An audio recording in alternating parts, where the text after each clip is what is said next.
Hello guys, how's it going? My name is Dalaran, and the Covenant system for Shadowlands is definitely an interesting one. While there are a ton of different possibilities of variety of different builds you may be able to play, in the end we do have specific metas that get formed. Certain Covenants are simply good with certain classes, but as we get more renowned, we unlock more soulbinds and even more possibilities, more sims run through all our characters, and more players figure out different ways to play the tunes we play today. In today's video, I want to take a look at 5 builds that have recently kind of come up out of nowhere for certain specs that are looking like an actual possibility going forward into this expansion. These are some of the more interesting combos that we saw either during the MDI that happened recently, or taking a look at Raid.io or within raiding to see certain builds just kind of climbing out of nowhere. So let's take a look at some of the more unique possible combos that you could actually play on your character very soon as we unlock more of our soulbind trees. Before we jump in, quick note, this is not anything meta breaking. Potentially it could be the new metas in the future, but this is something that I've seen a lot of players try and do, and actually maybe even achieve a little bit of success. Starting off, we have priests, particularly of the Shadow Priest variety, going for the Night Fae Covenant.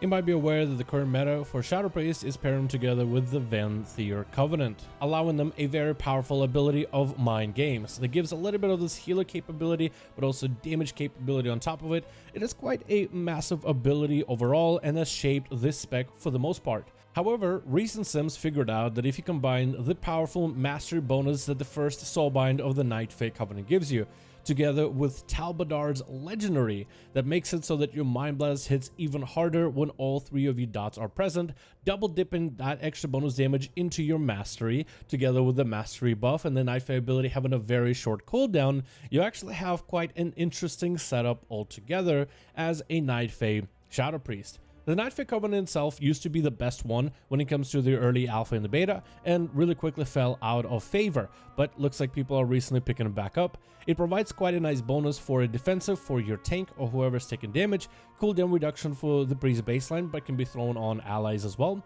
and even mana regeneration.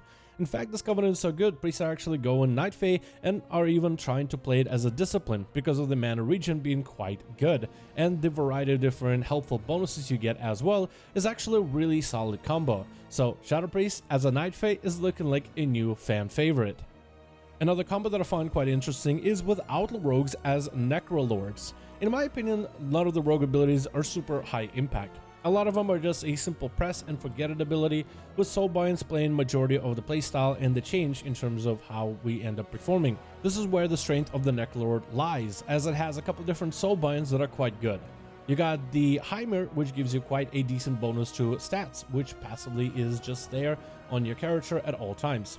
Then you also have the ability for your character to run with the Emini Soulbind, where you gain massive bonuses to your allies, allowing you to kind of shape together extra bonus agility, strength, or intellect for your party whenever they have some big numbers coming out. So together with a mage that's combusting or a druid that's about to go big convoke, you actually could throw your spike and activate this bonus for allies, but also you can get this bonus for yourself as well quite a bit. Since you are very heavy outlaw crit focus spec, you do get some bonuses to crits as well from some of the soulbinds, so that's another benefit. Then there's also the ability to gain a lot of common points and churn them into finishers very quickly with this spike ability.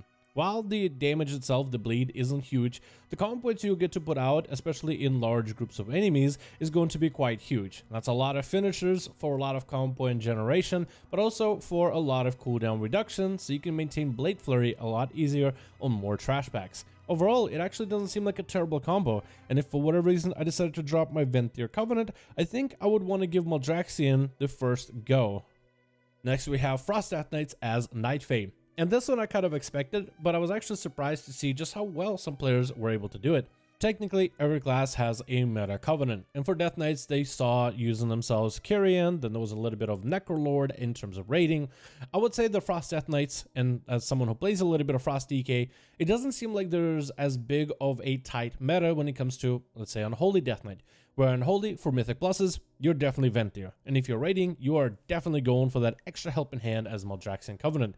I've seen Death Knights play the Kyrian, I've seen them play the Venthyr because you can go for the Sindragosa build, I've seen them play the Maldraxian, but also I've seen them now play the Night Fae. And it looks like the Night Fae from Mythic Pluses with the big obliterates that you can do, Night Fae ability allowing you that extra cleave capability, might be something interesting to take a look at. The Night Fae ability throws down a Death and Decay, which siphons life from enemies and gives it back to you as strength.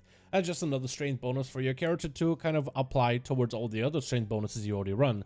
It synergizes pretty well within your Pillar of Frost windows, which gives you capability to get some massive obliterates, and inside of the Death and Decay, you will cleave a secondary target.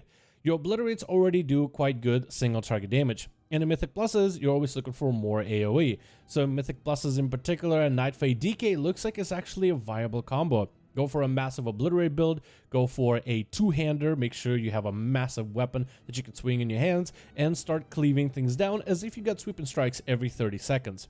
It's actually a very interesting combo, and I kind of want to try it out on my Death Knight. I'm probably going to stick to the Necro Covenant for a little bit longer, but I definitely want to try to make a switch to the Night Fae and get all that renown that I need and try out this build, as apparently it's looking quite strong for Mythic Pluses if you do end up playing Frost DK, as many of them as there is right now in comparison to Unholy. Then you also have Demonology Warlocks. Very similar to the Outlaw Rogues, you will be going for the Necro Covenant for very similar reasons.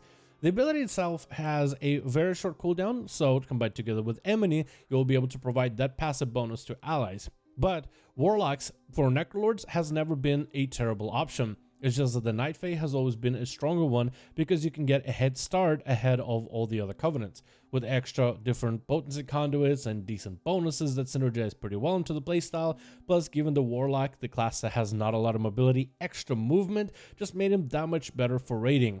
But in the future, as we unlock more soulbinds, there is now potential for other warlocks to pick up all the other bonuses. And it looks like Necrolord is another bonus that's actually been competitive with the Night Fae from the start, except for the Night Fae's early head start combo.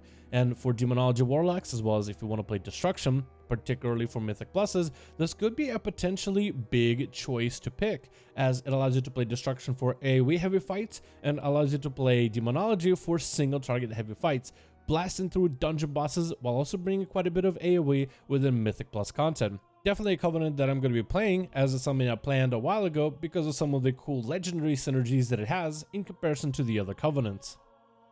Finally, we'll take a look at a healer, as I feel like we've talked a lot about DPS here, and we'll take a look at priests. I mean, we talked about it before, but it looks like Discipline Priest Kyrian might actually be a viable combo going forward. Again, we are unlocking more of our abilities, and players get to play around with a variety of different covenants, as well as different abilities that they offer.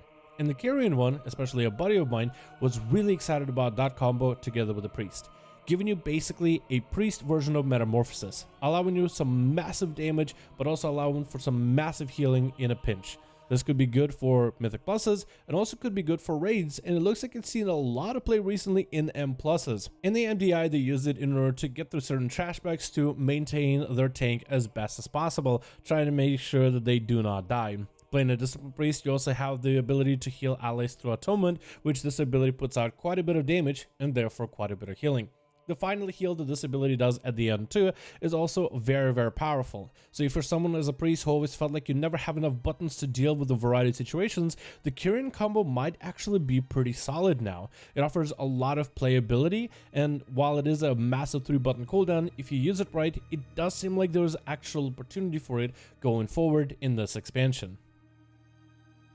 Anyway, thank you guys so much for checking out this video. I just wanted to cover some of the more interesting combos that are not really a meta, or not really something that is regularly recommended when it comes to your guide websites, in order to find out what are some of the different combos that people are playing. I'm always a sucker for variety of different builds that are really off meta. That is something new and something creative. And as we get more opportunities to test out legendaries and sim our characters with a variety of different builds, I feel like it offers us a lot more opportunity to find different variety of setups to play the same classes and specs that we are used to, but play them in a different fashion. I'll definitely be on the lookout for more builds in case we get something new and exciting, but I want to thank you guys so much for watching this video. Let me know what you think about some of these builds, and if there are any interesting builds that I missed, be sure to let me know either in the comments of this video or send me a message in Discord. Link to that down below. Thank you guys so much for watching, hope you enjoyed, and I'll see all of you in the next one.